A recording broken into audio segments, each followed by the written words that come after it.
this time of year. It focuses on the experience of the holy instant. More specifically, we're going to focus on what are the conditions needed for the holy instant to happen. So I'm going to try something a little different today and give you an explanation of the whole message right up front. Usually in the course, it builds and crescendos at the end of the section.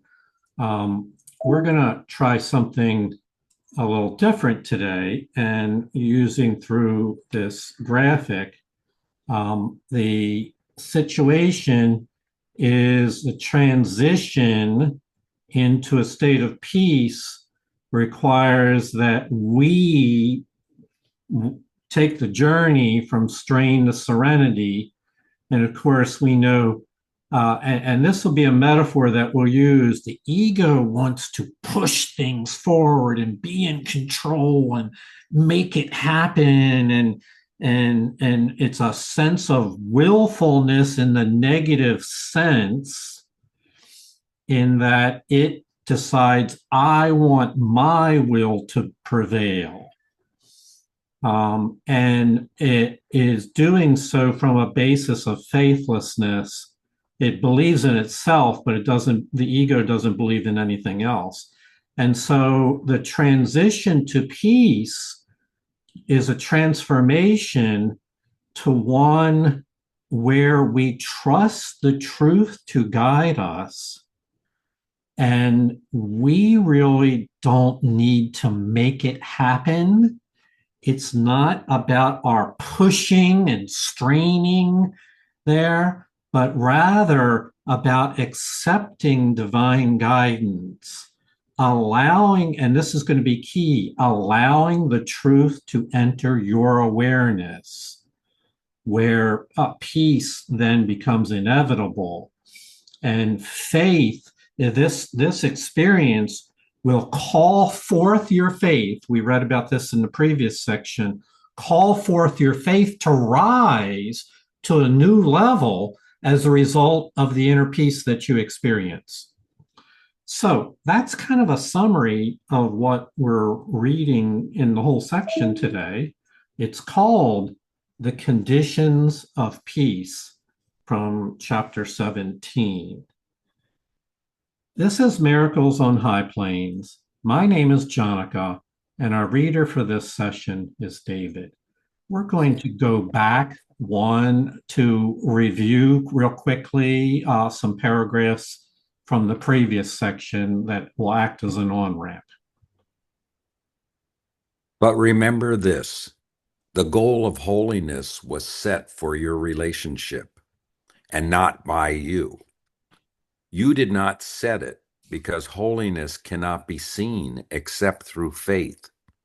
And your relationship was not holy because your faith in your brother was so limited and little. Your faith must grow to meet the goal that has been set. The goal's reality will call this forth, for you will see that peace and faith will not come separately. The power set in you, in whom the Holy Spirit's goal has been established, is so far beyond your little conception of the infinite that you have no idea how great the strength that goes with you. And you can use this in perfect safety. Mm-hmm. Mm-hmm.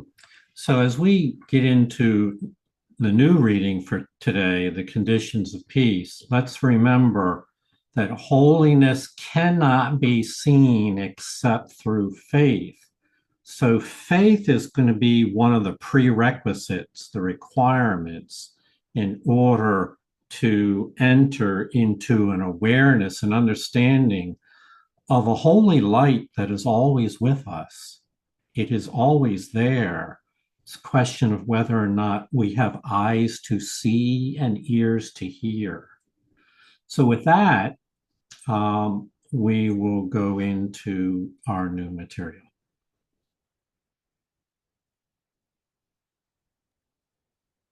The holy instant is nothing more than a special case or an extreme example of what every situation is meant to be.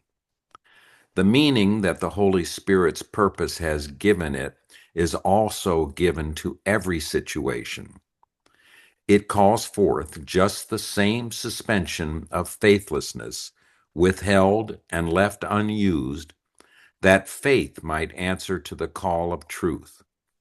The holy instant is the shining example, the clear and unequivocal demonstration of the meaning of every relationship and every situation, seen as a whole. Faith has accepted every aspect of the situation, and faithlessness has not forced any exclusion on it. It is a situation of perfect peace, simply because you have let it be what it is. Mhm.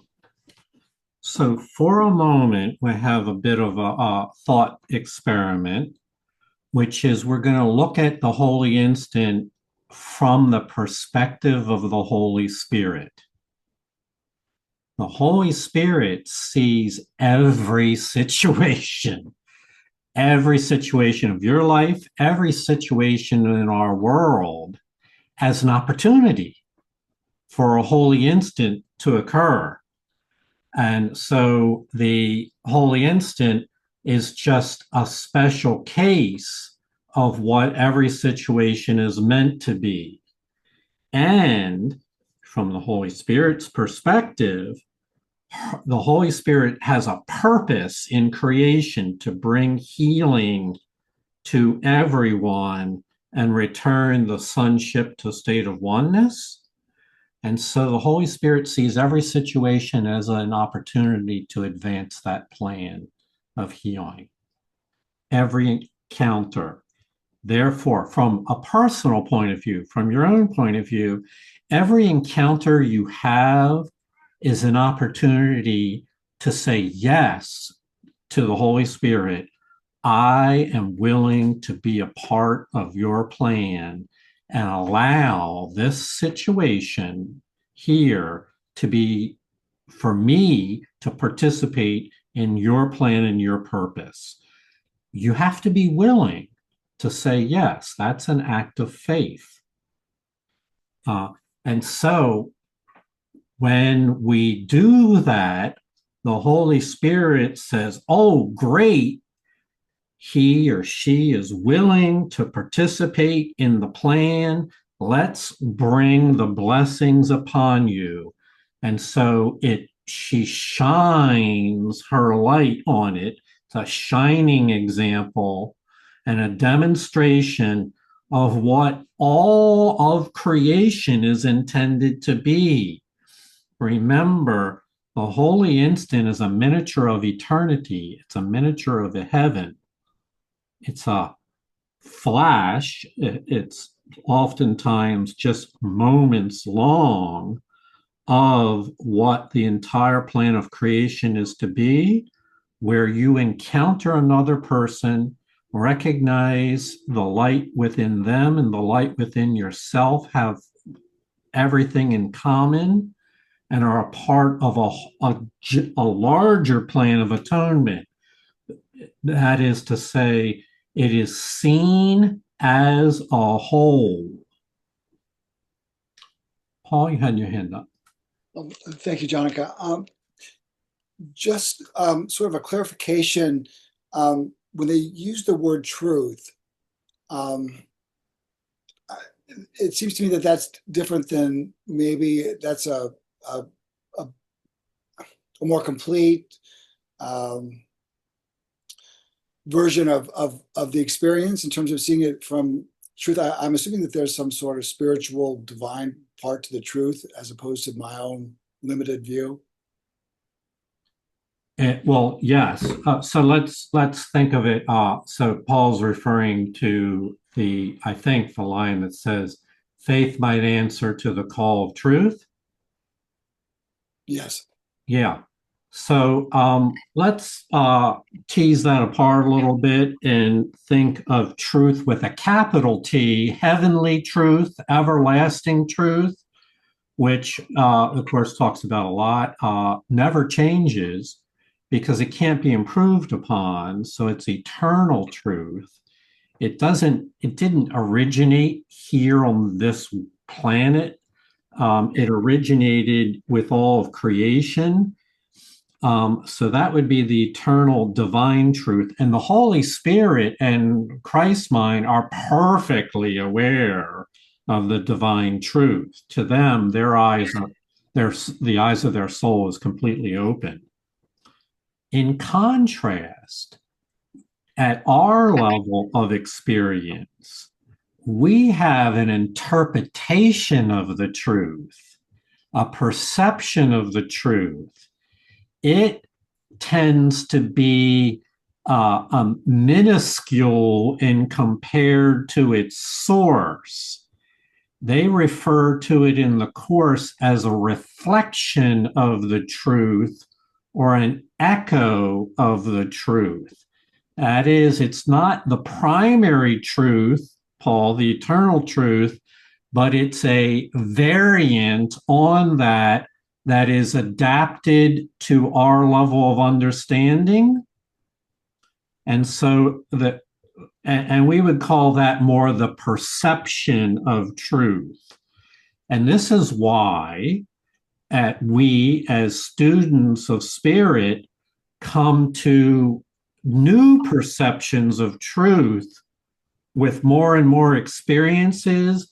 Our viewpoint enlarges and we become more willing to hear the voice of spirit and not insist on our own interpretations. So our perception of truth changes over time. It grows and progresses while the divine truth is not changing. We're just getting closer and closer and closer to understanding the divine truth. So, going back to our statement here, the holy instant calls forth the same suspension of faithlessness that faith might answer to the call of truth. So so this would be, they don't capitalize truth in the textbook or in the writing here, but this would be the divine truth. Faith answers to the call of truth. This was the previous section, the call of faith. It says, let's review one more time. There's this divine truth that is calling us, and faith answers to that, and your faith has to rise up. Said another way, our current level of faith, which we should be grateful for, is only enough to get us where we've gotten up to this moment. But to go forward in the journey, our faith must rise. This is the calling forth a greater faith to the point that eventually we let go of all our selfish convictions and all our littleness, all our desire to control and judge ourselves and the world. We let go of all that and live totally by faith in the truth. So, having said all that, Paul, we can only say a few words about this journey in the truth, for it's an eternal quest. By very definition, we're not going to finish that journey in a day, a week, or a month. This entire program is about responding to the call of truth. Okay, so remember, this holy instant is a situation of perfect peace. Why? Not because of your effortfulness in trying to make it happen, but it's easier than that and need do nothing, simply because you have let the instant be, the instant of truth. You've let it be what it is. You've accepted the divine gift rather than thinking that you had to produce it. We'll go on. It is a situation of perfect peace, simply because you have let it be what it is. This simple courtesy is all the Holy Spirit asks of you. Let truth be what it is. Do not intrude upon it. Do not attack it. Do not interrupt its coming. Let it encompass every situation and bring you peace. Not even faith is asked of you, for truth asks nothing. Let it enter, and it will call forth and secure for you the faith you need for peace. But rise you not against it, for against your opposition it cannot come. So this experience of letting truth be what it is, I would call it a subtle art. It feels to me like it's a subtle art. It's not something you can intellectually figure out. It's something you can experience, you can allow. And I want to illustrate what it's like by pointing to our sessions here with the Course in Miracles. In each and every session, as we read from the material, they're statements of truth. And many times they come from a point of view that we certainly did not learn on this world, a point of view that we're not accustomed to. And so in that very moment that you hear the truth in these sessions, your mind then will respond in one of several ways. Let's illustrate the negative way. Is you might say, well, I don't really understand what that means. Or you might say, well, I don't agree with what that says. Or you might just decide that doesn't mean anything to me. That's non-understandable. Some kind of reaction where you push it away rather than accept and allow it in. Again, this is a subtle art, but let me use another illustration that may be even more easy to follow.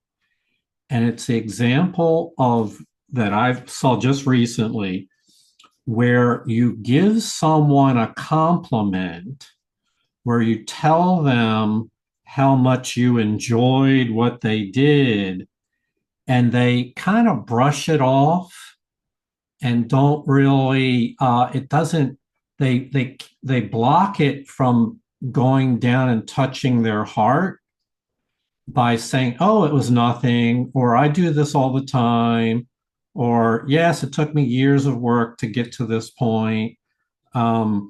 That would be a way of closing down, in contrast to the way of accepting is where the person says, thank you. I accept that into my heart. Thank you for the gift. They allow it in. And so we are doing this all the time with truth, whether we recognize it or not. And so the intent here is that you recognize how you respond to the truth. And if you're responding in a way that is closed-minded, you say, Holy Spirit, I see myself closing my mind. I need help with this. Help me, Holy Spirit. Guide me to stay open-minded towards the truth. Susie? I've had a really practical experience of this. It's so interesting. You know, something I've struggled with And like you just said, pray, tell the Holy Spirit, and I have, about my thoughts and my story around it all and all of that, my attachment to my thoughts and my story. And, I've been in at that same situation, and I've experienced like a nothingness, like just nothing, like peace. And it's all almost a little like jarring or confusing at first. Like, oh, why don't I have that going on in my mind? Because it's such a habit, right? And this has just really spoken to me like, don't intrude, let it just be. And, you know, it's unusual at first to Susie and that part of my mind, but if I don't intrude and I let it just enter, I've had this happen, it's just peace, which is empty, like it says, the empty mind, like the no thought. And so now it's like, oh, that is such a more natural state of being, because there's no confusion and all that stuff of the ego. And I just love this, because I've been there. I've even said to David, like, I don't know why I'm not thinking. I don't know why that feels so, but it's amazing. And uh I used to try to rise against it, right? Well, what is that going on? And now it's like, just let it come. It's amazing. And I know it's the Holy Spirit, helping me. And again, I'll just say it again. I've come to understand, I really have. That is my natural state. That is the real truth, not the other stuff. So yeah, I just wanted to share that. Nice. Thank you. Yeah, so when Susie's sharing, it's an experience. And once you've had the experience, it validates itself. You know what you experience. And that's the level where it becomes more than a theory, more than a set of beliefs, but it's something that starts to integrate with your deeper mind because you've experienced it firsthand. Okay, so rise not against this call of truth, for if you oppose it, the truth will wait patiently until you are ready to accept it.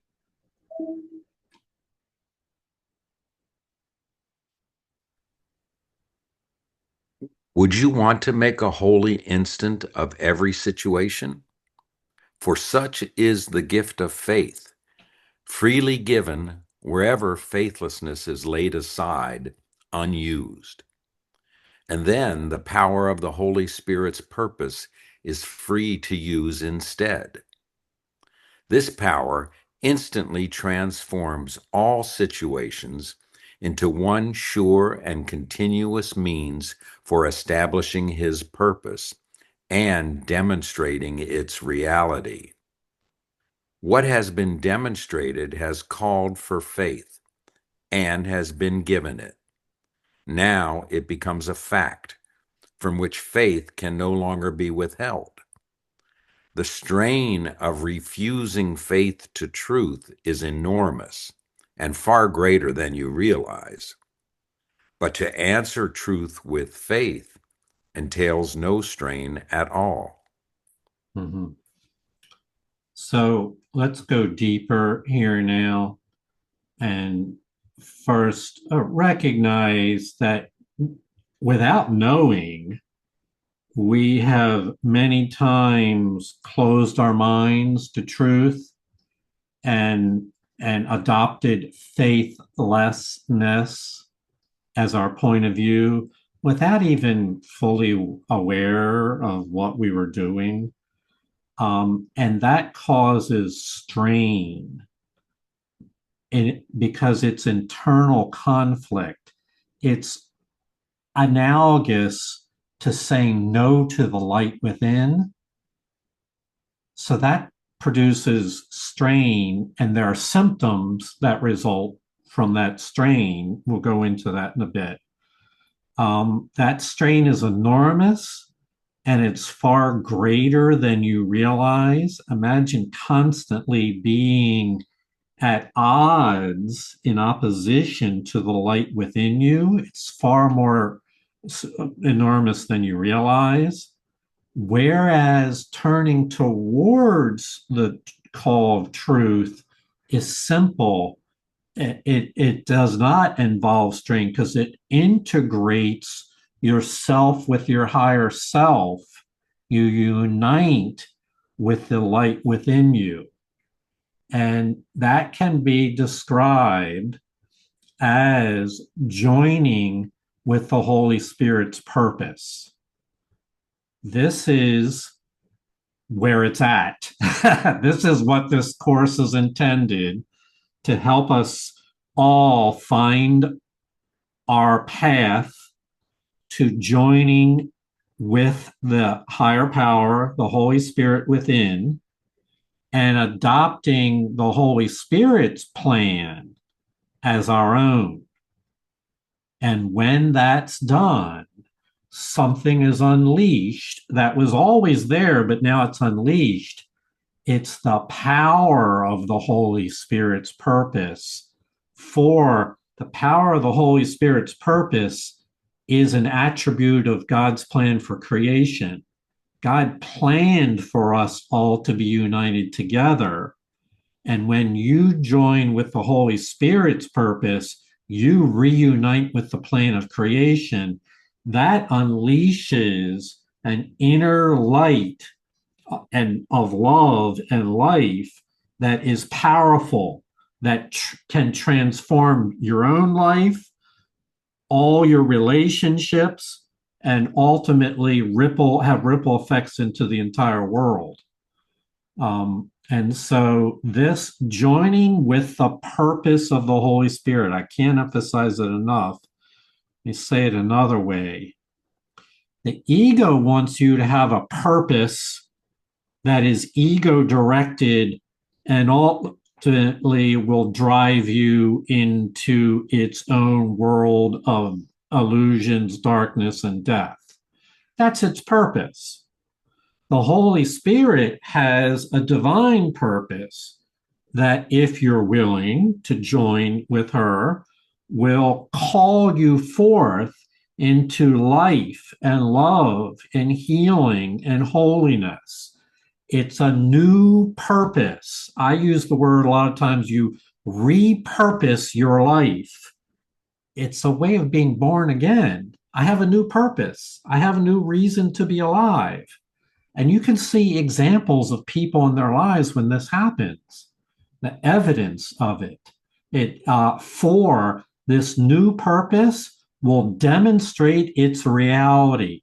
It unleashes a new sense of life and meaning that it is evidenced by the fruits of the Spirit. And so demonstrating, this is what we call a demonstration of your faith, is that you're now aligned for a purpose for which brings you truly alive. So we would wish that for ourselves. We would wish that for the people we care most for, and then extend it further and further to include everyone. So in the visual domain, I enjoy visuals. I respond to them strongly. So faith will keep the eyes of your soul open, while faithlessness will imprison your mind, close your eyes. So the reality is still there, but you don't see it because you're staring into your own darkness, your own inner darkness.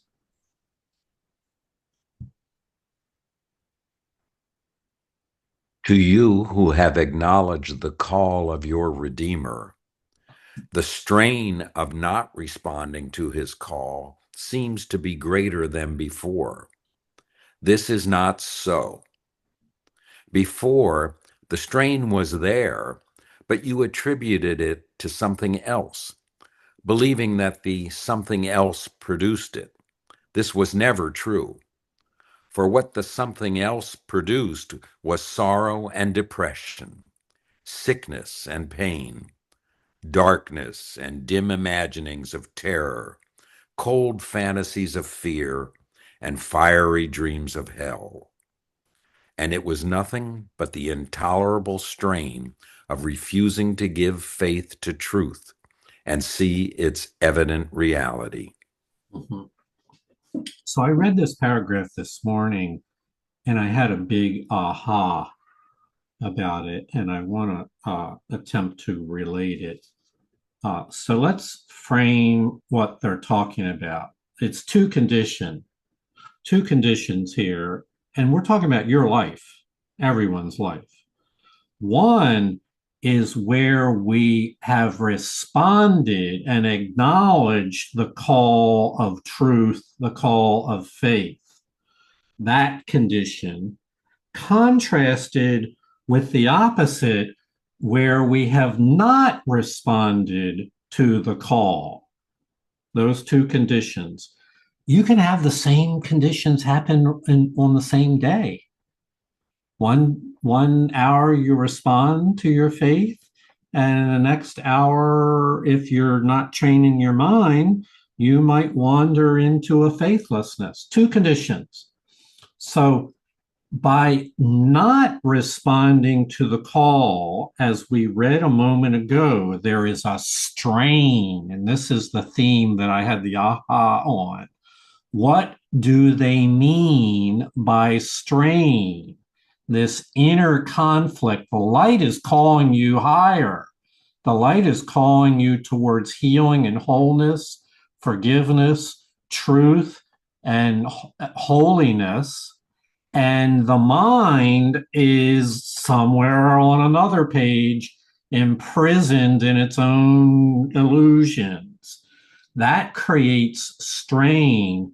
You remember the image a moment ago where there were the prison bars. The mind is locked behind the prison bars. And when we're in that, here's my insight.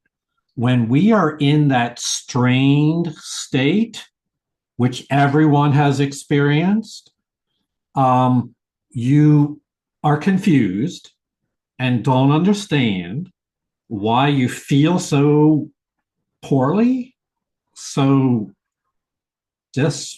desperate. You attribute your strain to something else, believing that something in the external environment produced it. Something else is the cause. For in other words, you identify the reason or the cause for your strain as being external to you.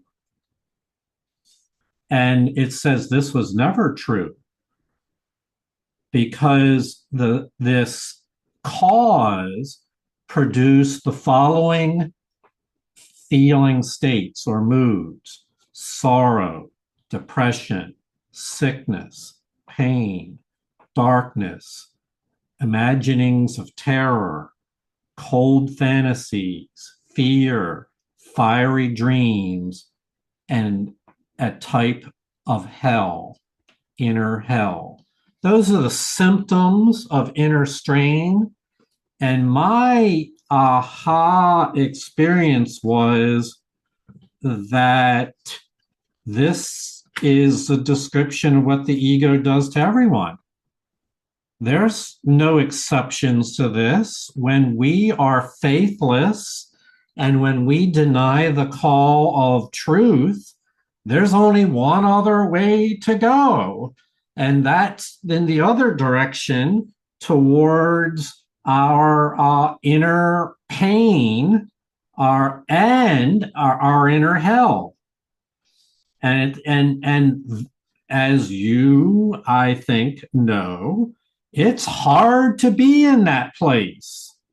It's an intolerable strain of refusing to turn to your higher power.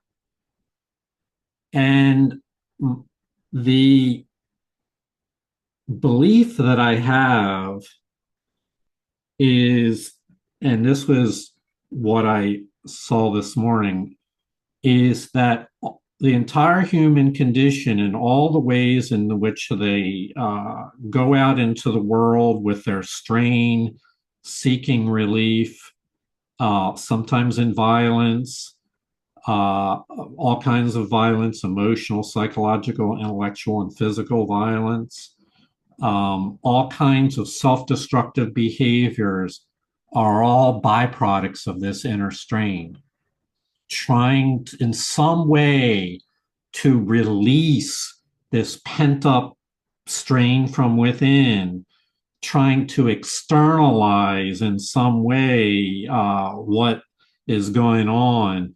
And these are the causes for many of the sad conditions of the human race, is this inner strain.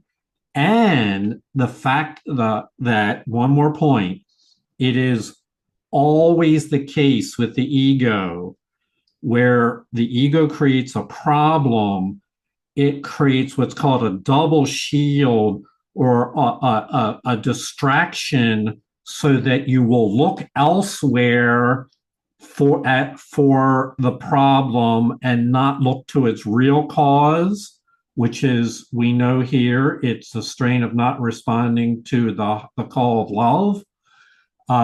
And so the ego will have you look elsewhere to something else. It always does this. It's called the double shield effect. This is why the human race still suffers so much, is because they're looking in the wrong place. I mean, how many psychologists have I read? 50? And none of them said that the human condition strain was being caused because they failed to respond to the call of truth.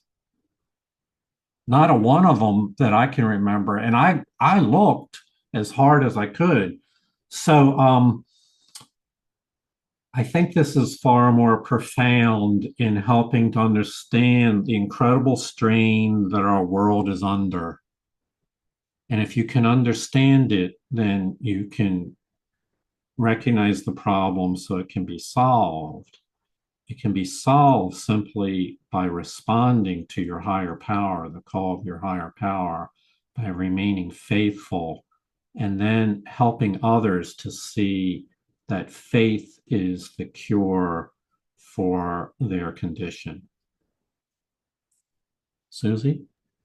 You know, just going in a slightly different direction, but really not. I think this is the crux of the course. Something else produced it. The cause is always in my mind.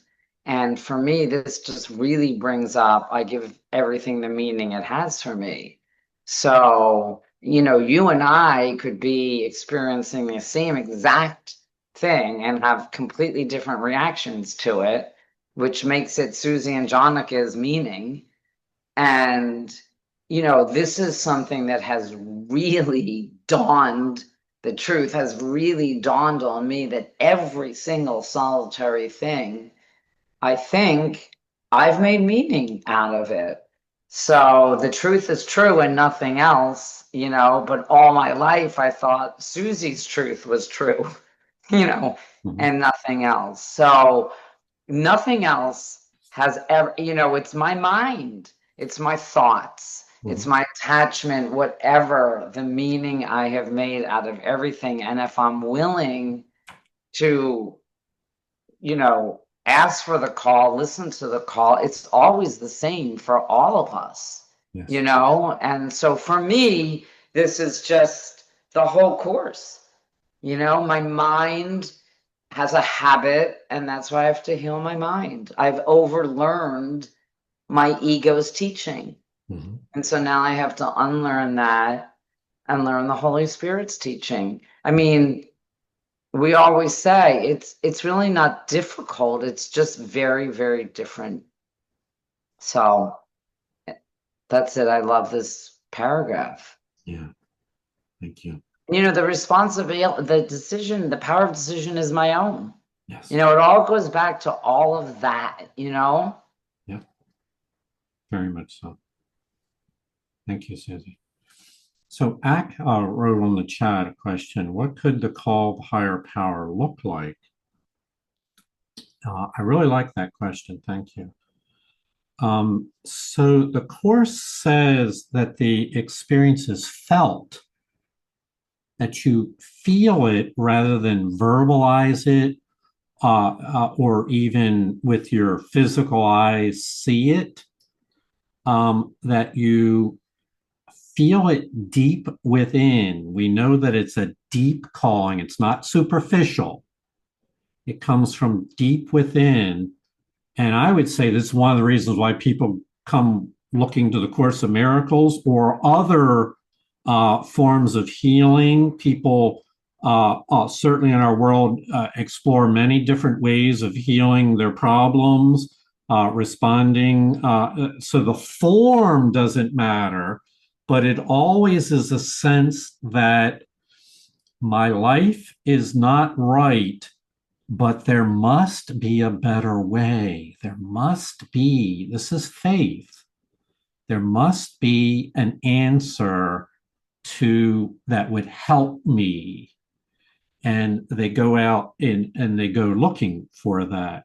So that calling shows up in the full, in an inner nonverbal sense that I need to seek help. And I believe, by faith, I believe there is some help somewhere. And really, wherever one goes seeking a higher power, that faith will be, Holy Spirit will honor. So one person might walk into a synagogue, another might walk into a temple, another might walk into a 12-step meeting, another one might walk into a poetry reading. They're all seeking for to respond to that sense of a better way. Would anybody like to add anything to that? Because there's other ways to verbalize this. How do we respond to the call of the higher power? Again, the form is not what matters. The important thing, the Course says, the important thing is that a person change direction and move towards the light, look towards help that is with a belief in faith that there is something better. I'm going to try and find it. Okay, thank you for that question. It was nothing but the intolerable strain of refusing to give faith to truth and see its evident reality. Such was the crucifixion of the Son of God. His faithlessness did this to him. Think carefully before you let yourself use faithlessness against him. For he is risen, and you have accepted the cause of his awakening as yours. You have assumed your part in his redemption, and you are now fully responsible to him. Fail him not now, for it has been given you to realize what your lack of faith in him must mean to you. His salvation is your only purpose. See only this in every situation, and it will be a means for bringing only this. Mm-hmm. Mm-hmm. So, as you know, we're in chapter 17, at the end of chapter 17 in the textbook, moving to 18, well past the halfway point in the textbook. And the course at this point shifts into a statement that you have enrolled yourself in this program, that you have decided to respond to the call. And so you have agreed at some level through your faith. Even your attendance to meetings such as this is an indication of your faith, that you want to be a part of the higher power, Holy Spirit's program. It says, you have assumed your part in his redemption, and you are now fully responsible to him. It didn't take that approach earlier on in the introductory phases of you are fully responsible for him. For this is the great decision. Am I going to be in control of my own life and let my ego guide me? Or am I going to realize that that's a problem when the ego guides me and allow the Holy Spirit to guide me? And so it assumes you have made that choice. You have accepted the cause of his awakening as your cause. The same thing that awoke the Christ after the crucifixion, that cause that awoke of life that awoke him is your awakening as well. Again, the metaphor is kind of like you're being reborn to a new purpose. I actually would encourage you to think of every day of your life as an opportunity to be reborn into a higher purpose. Or I've found if you don't think of yourself as being reborn today, then the opposite or the default of that is you'll think as though you're just existing. You're just running on fumes. You're just moving about without a purpose. And that's what faithlessness is. So, being enrolled in the Holy Spirit's plan gives you a new sense of purpose.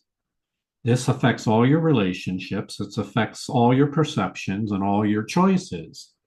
And so it's been given you to realize that lack of faith means to have no purpose, and to share faith is to elevate your purpose to levels that you cannot even imagine. And the Holy Spirit wants you to be 100% into it, not 50-50 or even 90-10, but 100%, so that you would see only his purpose in every situation, and so that every situation can be used as a means of bringing about the plan of atonement, the Holy Spirit's purpose of bringing healing and life and love to everyone. And this, the only way I know to do this is to reaffirm it on a daily basis. In fact, I have to reaffirm it more than once a day. Otherwise, my mind drifts into forgetfulness and nothingness and meaninglessness. So this is where the workbook lessons are the training ground that help us to remember frequently to make these decisions, that we're here for a purpose. And it's a purpose you can be really delighted in and take joy in, because it brings healing and light and love to everyone. Paul, did you have a comment? No, I was just listening. I'm sorry. Sorry. David? When you accepted truth as the goal for your relationship, you became a giver of peace as surely as your Father gave peace to you. For the goal of peace cannot be accepted apart from its conditions. And you had faith in it, for no one accepts what he does not believe is real. Your purpose has not changed and will not change, for you accepted what can never change. And nothing that it needs to be forever changeless can you now withhold from it. Your release is certain. Give as you have received, and demonstrate that you have risen far beyond any situation that could hold you back and keep you separate from him whose call you answered. Mm-hmm. So I think this first line can serve, if you wish, as like a motto or a affirmation, a mantra. I have accepted truth as the goal of my relationship. It is broad enough to include every situation, every encounter you have. What am I here for?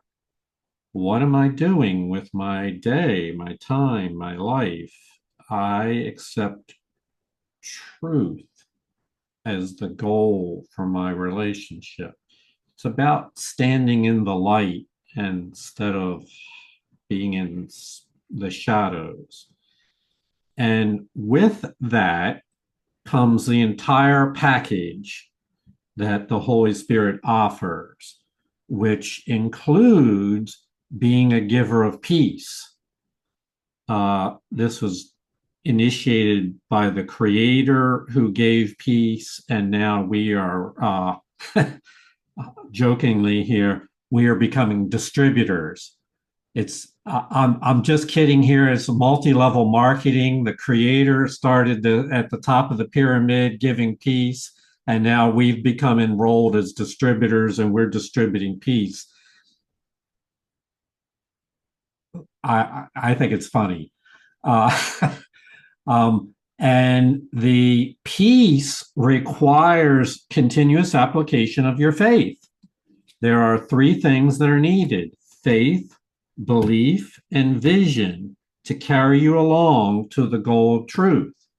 And they will bring peace and enable you to give peace. To have, give all to all. To have peace, teach peace to all. So our life becomes one of committing to being messengers for peace.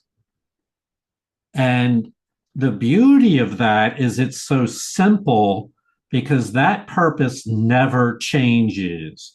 It never will change, for its source is the Creator Father has given peace to all creation, and therefore our being distributors of peace will never change. It's an eternal purpose. Heaven is peaceful, and the Creator would have everyone enjoy the peace of heaven.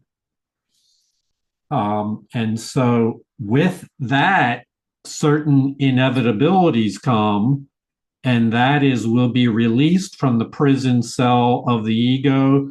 Those bars that we looked at earlier of faithlessness will be released from that into the freedom that peace and joy bring. This is giving and receiving, demonstrating, making visible, make love visible by demonstrating it in your own life. And this is how, so Ack's comment earlier was about how do we see or hear this call. It's the call of love from deep within. It's a belief that love does bring healing and light to everyone. And it's a trusting that that will be my guide. It's not to say we're never tempted to lose sight of that and never look into our own darkness. But each time we're reborn, each time we remember the truth, we turn once again to the light. David, you had your hand up? You know, I love this reading this chapter that we read today, and it's very revealing and refreshing. It reminds me that the hippies, when I was a hippie in the 60s, we had the correct message. The message was peace and love. That was it. It just got distorted through the things that people do. And I believe that we are born in the moment of peace and love. And things just get distorted in the same way. And that the goal, though, as we are all aging and seeing this all transform, is to get back to that central theme, that of faith in peace and love. Very nice. Thank you, brother. It is true that this is a changeless message. The hippies renewed it, and others will as well. Peace has still got a long run ahead of it. Peace and love. And so we're being called even today to, in our own form, it may not look like the hippies. It certainly will not. It'll be original. We're being called to be messengers of peace to our world. We know that there's more than ample evidence of strain in our own lives and in the lives of others when we resist that call. And so this is a reminder that the essential decision is to respond to that inner call within and do so daily. That's as far as we're going to go with our reading today, but that was really lovely. And did you notice, can you tell how that kind of fits right in with the holiday celebrations? You know, peace on earth, goodwill to men, etc., whatever, however it's expressed.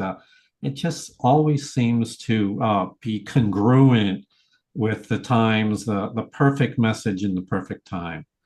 So thank you all for participation. That's the end of chapter 17. On to chapter 18, to higher heights, and our faith will rise even higher. Thank you out so much. David, thank you for your reading and all of you for your presence. Thank you, everyone. Thank you, everyone. Thank you, David. Everyone, thank you. David, were you in California? Yeah, yes.